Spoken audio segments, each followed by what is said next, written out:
आखिर यक्षिणी ताड़का किस श्राप के कारण राक्षसी ताड़का बन गई?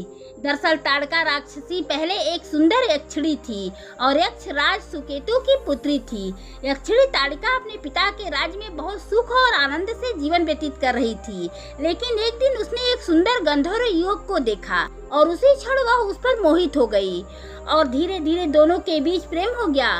जब यक्ष राज सुकेतु ने यह बात सुनी तो वो अत्यंत क्रोधित हो उठे। जब ताड़का ने अपने पिता की आज्ञा का उल्लंघन कर गंधर्व से विवाह करने की इच्छा जताई, तब सुकेतु ने उस गंधर्व को बंदी बना लेने का आदेश दिया।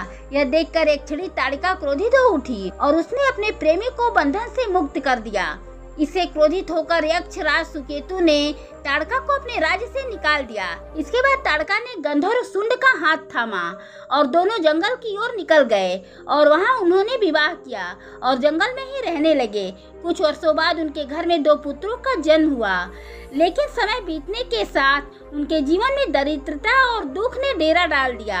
हालत ऐसी हो गई कि बच्चों के लिए 2 वक्त की रोटी जुटाना भी कठिन हो गया।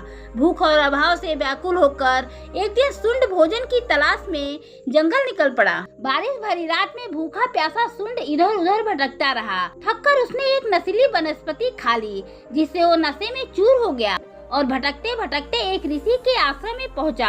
वहां उसने बहुत सारा भोजन देखा तो बिना देर किए वो सारा भोजन अपनी पोटली में भरने लगा। यह देखकर ऋषि उस पर क्रोधित हो गए।